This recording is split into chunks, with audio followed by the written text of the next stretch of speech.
Over the course of our lives, there are going to be seasons in which we're waiting for something. Maybe it's a spouse, or children, or a new job, or that the cancer is finally gone. Whatever it is, such seasons of waiting often test our faith, tempting us to question God's sovereignty, His goodness, or both. What does it look like to wait well as a Christian? In my interview today, Pastor Mark Vroegop offers his thoughts on that difficult yet important question. He, like all of us, has experienced difficult seasons of waiting, and he, like most of us, didn't always handle them very well. But God has taught Mark a few things about waiting, and he's eager to share that hard-won wisdom with us as well, whether your season of waiting has just begun or has lingered for years. Mark Vroegop is the lead pastor of College Park Church in Indianapolis and the author of Waiting Isn't a Waste, The Surprising Comfort of Trusting God in the Uncertainties of Life from Crossway. Let's get started.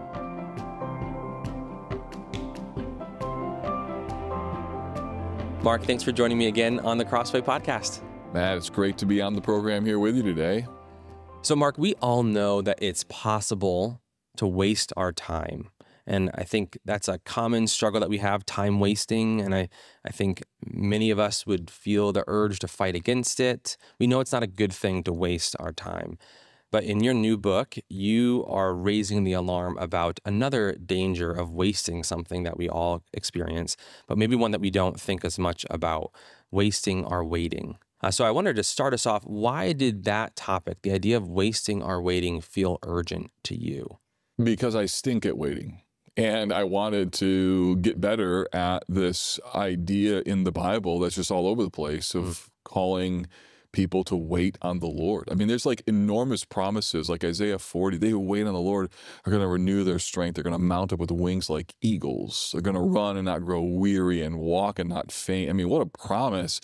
And yet when I look back at my life and when I look back in the last couple of years and I see some pretty pronounced gap land moments where I was forced to wait, I found that those have not been seasons that I naturally learn to wait easily, but I resist it. And so I wanted to explore that and come alongside the reader and inviting them to be a fellow journeyer with me and learning how to not waste my waiting anymore. And so that was the purpose of the book, not as an expert on waiting. I'm still very much in process, but one who wants to learn what does it really mean to wait on the Lord.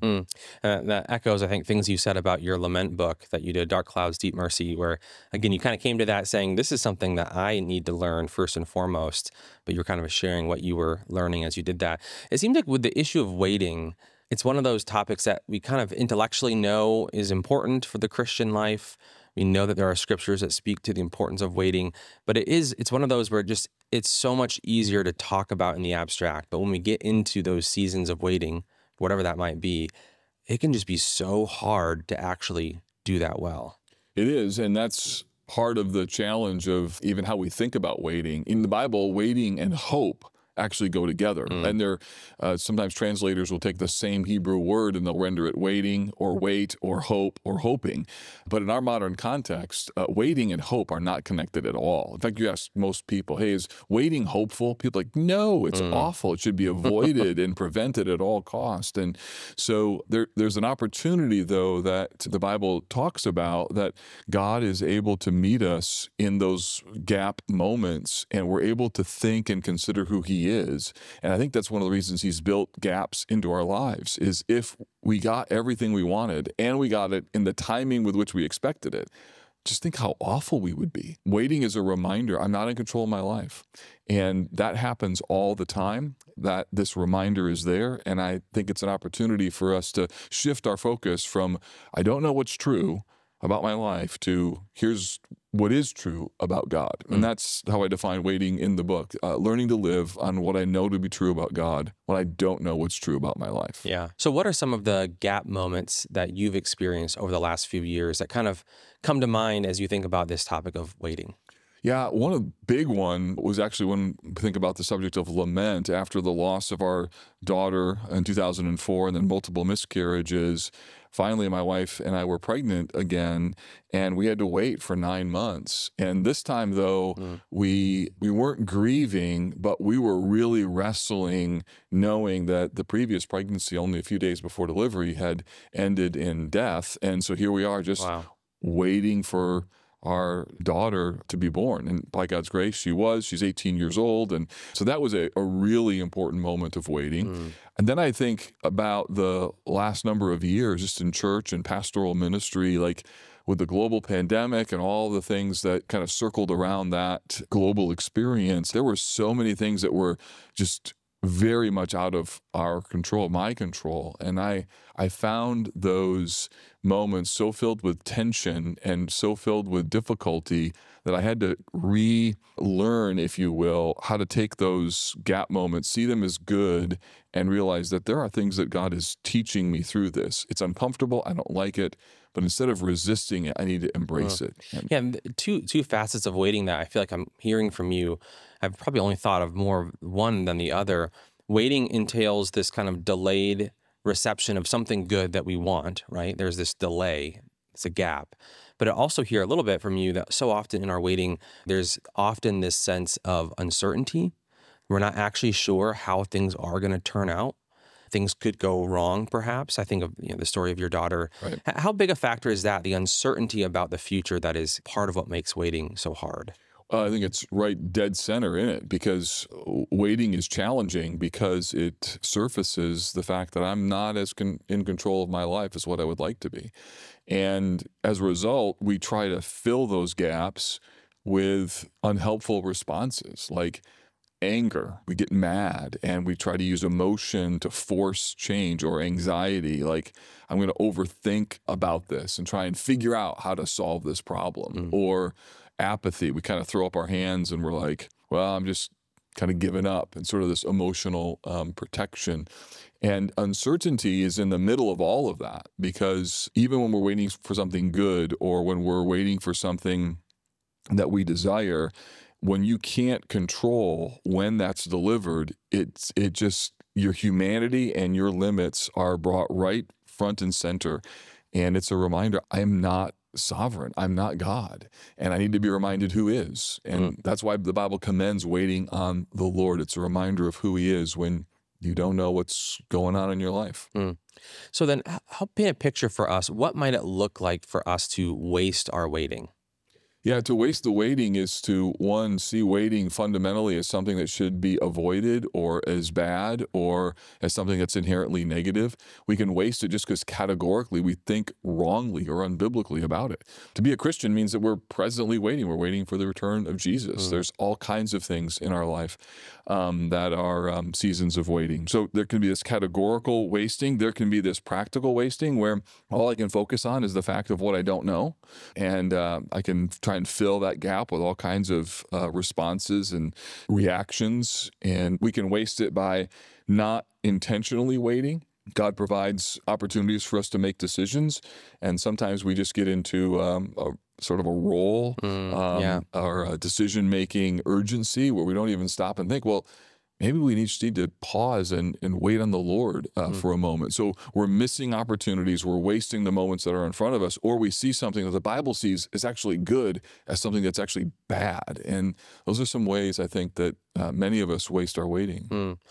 I know some people might be thinking right now, oh, this makes me think of my friend that I have who just seems so calm, so unflappable, and their personality just kind of lends itself to a peace and a contentment even when they're waiting for something. And maybe for this person listening, they feel like their personality is such that they really struggle with this. How much of our struggle with waiting could be tied to issues of personality? Is that a big factor, do you think? Or do you think it's something that every Christian needs to learn how to do? I'm sure every Christian needs to learn it in some way. I think there are personality factors, though, or experiences that inform how we view waiting in the immediate experience. My personality and everything is driven towards action. I'm not a passive person. You're a 1 on the Enneagram, right? I think I'm a 1 on the Enneagram. My last name, Vroegop in Dutch, literally means early up. Like, like I feel like it's hardwired and baked kind of into who I am, that, look, I want to get things done. I want, and then in pastoral ministry and thinking about reaching the world with the gospel, that doesn't help either when it comes to waiting. So I think there are some folks who are maybe more reflective and they're less action oriented, but as I've pastored even those people, they still hit the waiting wall where their expectations of how long something was going to take goes beyond what they were hoping. But I do think there's some of us who have a propensity to see waiting more negatively because of our bias toward action. Yeah. It also seems like our culture, modern American culture, that's where we live, is just oriented away from waiting and more towards immediacy and action. We've kind of observed that a lot in different contexts over the years. But it seems like our culture can sometimes impact us. Do you think that's a big factor? And how have you seen that affect even your own life? Yeah, totally. Like I'm sure waiting was problematic 100 years ago. Like I think to not wait is a human inclination, again, because it confronts our control.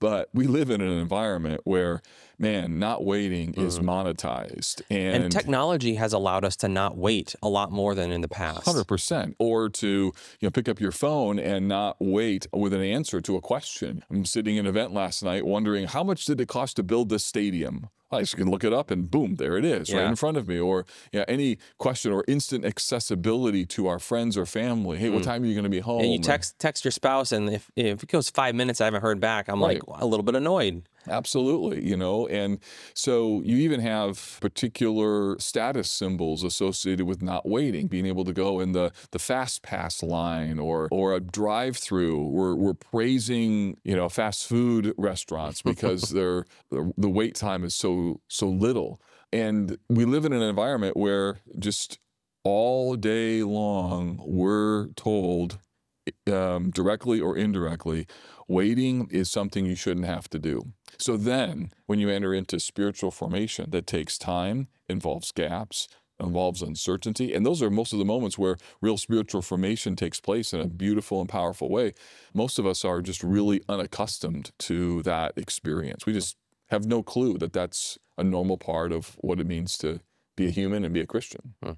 So I thought it could be interesting to think about a few different types of waiting, common areas in which we might be forced to wait as Christians, and have you ask some questions that people could ask themselves, some self-assessment questions to help us understand, am I wasting my waiting here? Is my mindset correct when it comes to this waiting that I'm experiencing? So maybe the first category of person would be someone waiting for marriage.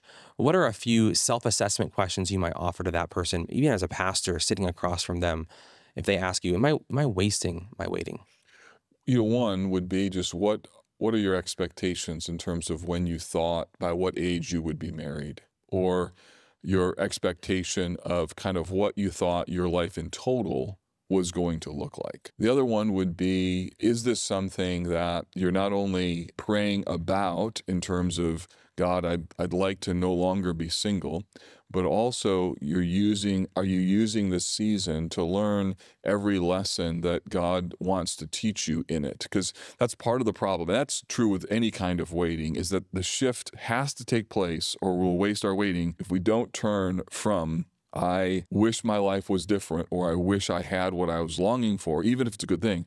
And that shift then moves from that to, well, that's true, there are things that God wants to teach me in this moment that I really want to embrace. And so you pursue both of those at the same time. Still praying that I could be married, but also I don't want to miss any lesson the Lord has for me in this moment. That can be so hard for us to navigate that. On the one hand, we don't want to deny that I want marriage, say. We don't want to deny that desire that maybe the Lord has given us, a good desire, but we also don't know how to hold on to that desire and affirm that desire, but then also be content in where we're at and look for the Lord's work there. How do you hold those two things together? Yeah, it's hard. And that is something that requires a really significant step of faith. And I think it's one of the, frankly, one of the most risky things that we do is to say, I would like something that is good, but it's not been provided to me, and I'm still going to trust that God knows that this good thing he has presently withheld from me. I mean, it's one thing to ask that question when really bad things happen. That's a hard question to wrestle with in that moment. It's hard in a different way when you want something good and it's not come to you. That's a different set of questions, a different set of spiritual struggles that somebody is kind of working through. So I love, for instance, Psalm 69 and how it describes how difficult waiting is. It says in verse 3, I am weary with my crying out. My throat is parched. My eyes grow dim with waiting for my God. And yet that psalm is also filled with all kinds of hope. But in that moment, psalmist is being honest. Like, this waiting thing is really hard. And so I think that's what can be really hopeful to people who are in those seasons of realizing this is not an easy thing to do, and yet you can apply faith and trust to it as God grants you courage, he grants you strength. That's promised in the Bible as you're clinging to him when you don't know what's true about your life. Yeah, that can be such a temptation for us to think that as I wait for something, as my faith goes up, the difficulty of the waiting should go down. But that's not always the case. No, sometimes it is, but there's also a lot of seasons where the desire for what it is that you would want or what you're hoping in is still really strong. And at the same time, the learning to live on what you know about God and what's true about him is also strong. And so two strong things can be true at the exact same time. Yeah. And instead of giving up, we can say, I desire this and I trust God. Both are true. Speak to the person who is waiting for children, the couple that would love to have children. This has been a dream of theirs for years, perhaps, and yet the Lord just has not given them children yet. Yeah, it's such a real pain and a familiar one, and I have this conversation with folks at my church all the time, and it's important to acknowledge the desire for children is a good thing. We love children. God loves image bearers. And why he doesn't fulfill that desire for every couple in the time frame in which they want is a great and very hard mystery. The only solution to making it through that kind of season is to realize that God has purposes in this moment that are even better than our desire for a good thing, like a child. And that may not feel true because the feeling of desiring of a child is so much stronger and would seem better than whatever it is that God is doing. But, as I've talked with folks who've walked through seasons of delay with being able to conceive a child or long-term infertility, like, there are things that God teaches them that are unwelcomed, that are hard, but are really beautiful. And one of the things that I would encourage that couple to consider is just, it's hard right now, but 5 years from now, you're going to start to see the tapestry that God is weaving, a tapestry that you wouldn't want, but there's things that he's doing. So instead of completely resisting this moment, I'd encourage the couple to be able to live in the tension of what they want and also what it means to wait on the Lord and to embrace that as something that there's a lot of good in it, although it's not easy. I'm just struck that this whole conversation of waiting, learning to wait on the Lord and trust him, it really rests on the foundation of a confidence in the Lord's sovereignty over our lives and over all these hard situations that we find ourselves in, all these delays that we might experience. If we don't believe that he's ultimately in control of those things, the waiting would be virtually impossible. Absolutely. Yeah, I mean, that text that I quoted at the beginning of our conversation, Isaiah 40, has beautiful statements like, rise like with wings like eagles. But before that, it says, have you not known? Have you not heard? The Lord is the everlasting God. He is the creator of the ends of the earth. So there's something about waiting and that reality of who God is that's absolutely tied together. And quite frankly, waiting really tests our theology. It tests, can we live on what we know to be true about God? Can we? Can that be emotionally helpful to us when I'm obsessing about what I don't know and trying to figure out, can I stop doing that? And can I shift my focus? And this is one very practical thing that I found to be helpful, to just remind myself, the Lord is my light. The Lord is my salvation. The Lord is my shepherd. The Lord is my rock. And I actually just kind of go through those the Lord is statements to really preach to my heart. No, I can live in this tension because of what I know to be true about God. Yeah. Doesn't make it easy, but I can live on him. That's really what it means to be a follower of Jesus in the first place. Yeah. Let's speak to one last category of person, someone who is waiting for their health to return. So I'm thinking of someone who's maybe struggling with sickness or disease or some kind of ailment that just, people often speak about how these long-term ailments can just have a certain impact on us that unless you've experienced it, you don't really understand what that's like to go through. How might they consider what it would be to not waste their waiting? Yeah, it's a great question. One of the ways is to look back on the ways in which in a person's own history, seasons of waiting yielded really good fruit, both in terms of what God did and also the story of what he's written in their life. Nothing wrong with praying for healing. Nothing wrong with asking God to shorten the wait period that you're in. And yet there's something really amazing and spiritually powerful as God meets us in those gap moments and reminds us that he is our portion. He is the one to whom we can take refuge in. And we're reminded that we're not in control all of the time by all kinds of circumstances, but our physical health is a really poignant reminder that my life really is in the hands of my Creator. Yeah. My physical being. That's one of the reasons why, just understanding what the scriptures say about God's role and our role is really important. Sometimes I think we mistakenly assume that we understand who we are in our own story. So, for example, parents teach their children to wait because they know what's best for our children, for their children. And I think so many of us approach our lives as though we're our own parents for our own story. And the reality is God's the parent, we're the child, and that our health and other situations that we're called to wait in remind us that I may have the narrative wrong about my own life. Yeah, so that I'm a child of God. I'm not God. Yeah. I have 3 young kids right now, and my wife and I, we know what it is to tell our kids no, to make them wait for things. Again, because we have the bigger picture, we understand more than they understand. We know it's good for them in ways that they don't understand. And so it's easy for us to see the wisdom of what we're thinking compared to what they might want in the moment. But it's so hard for us to put ourselves in that child position when it comes to God. We do ultimately kind of think we know what's best. Absolutely. And that's faith is a belief in what you can't see. Trust is putting your confidence in what you can't grab a hold of. And all of that is true. And then it's really important for how that's applied in these gap moments. And in the book, I argue that we waste our waiting because we're so busy with what we're missing that we don't even remember what we have. Or we are so enamored or thinking that we're the parent of our own story instead of just embracing, I'm a child of God. He's in control of my life. This isn't easy, but I'm going to choose to live on what I know to be true about him when I don't know what's going on with my life. So I think we couldn't have this conversation about waiting without talking about one verse in particular that I think probably came to mind. I think you've actually already referenced it once. Psalm 46:10, that classic verse, "Be still and know that I am God." That's a verse that we bring out a lot in different contexts, but I know it's, for me at least, it's a verse that I maybe have never felt like I really understand. What is that saying? What does it mean to be still and know that God is God? And how does that contrast perhaps to the things that we might tend to want to do? How would you unpack that verse? Yeah, I think stillness is, at least in my life, it's the active pursuit of waiting on God on purpose. So I'm gonna be still. I'm gonna choose to wait.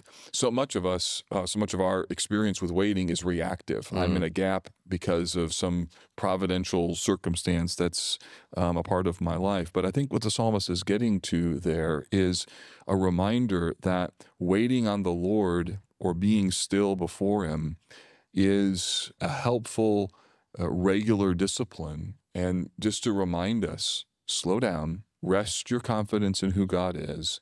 Not everything in your life is going to happen quickly. Be still and know that he is God.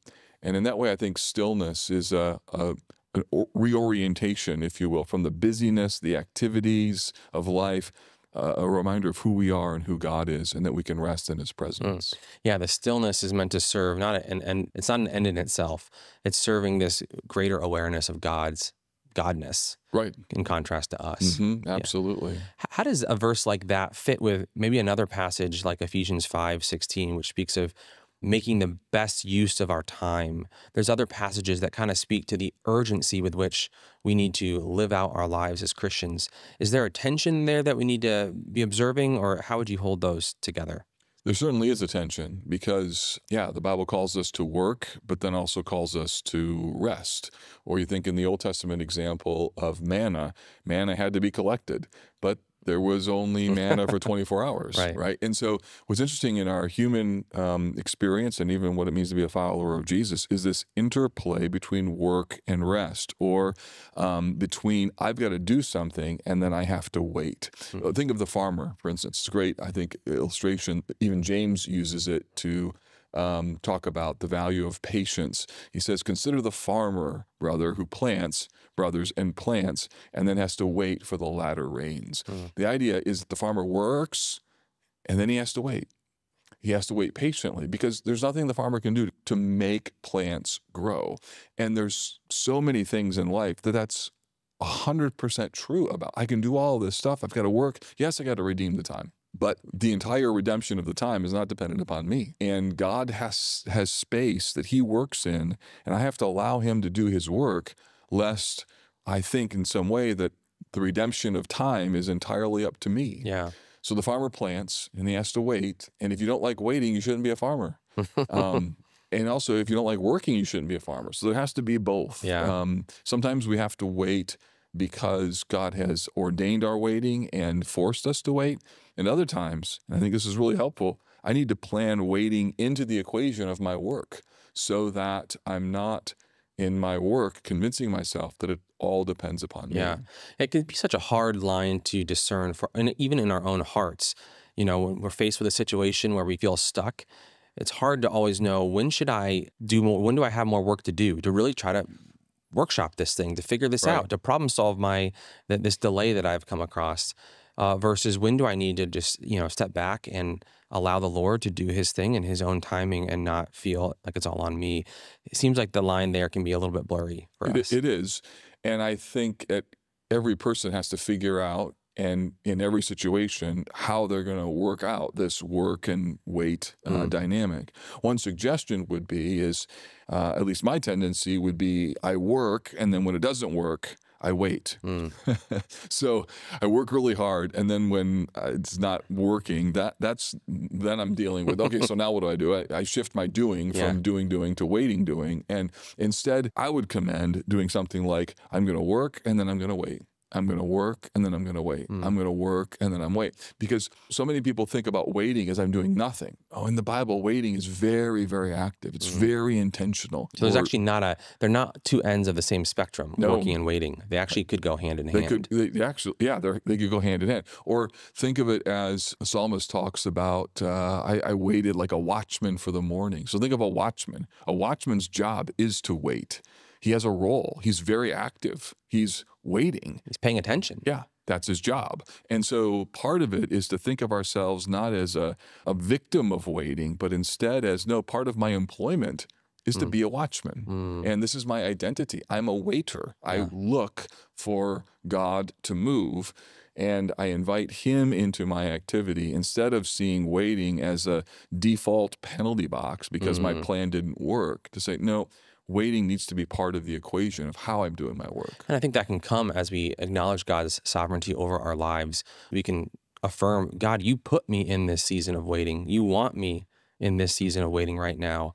And I think that simple recognition and embrace can make all the difference. Absolutely. And additionally, to recognize that the tension that comes with waiting is part of the equation. It's part of the deal. Like even the Hebrew word, one of the Hebrew words that is used in the Bible for waiting has the idea of cords that are twisted. So the idea that tension is a part of what it means to wait. So instead of like getting upset or freaking out, like, oh, I feel so tense. Like, yeah, you're waiting. Like, you should feel tense. And if you are feeling tense, welcome to waiting. And just kind of normalizing that, at least in my life, has been super helpful. Because a lot of times I waste waiting because I don't like the uncomfortableness that I feel. But if I know, oh, this is going to be uncomfortable, I just need to embrace it. It strangely helps for me not to see it as something so negative and to not waste it. Yeah. Well, Mark, thank you so much for helping us to think about our waiting, the waiting that we're all going to experience in different ways throughout our lives, and encouraging us not to waste that season that God has given to us. Yeah, thank you, Matt. It's great to be on your podcast today.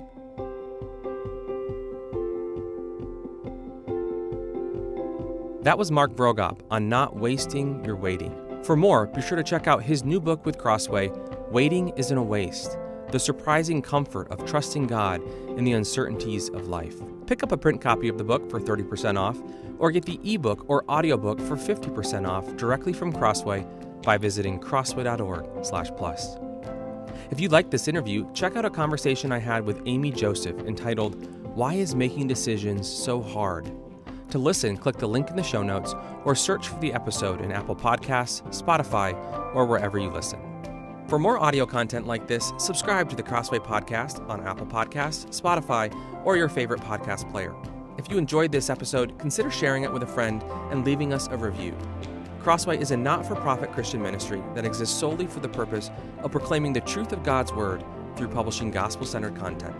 Visit us today at crossway.org.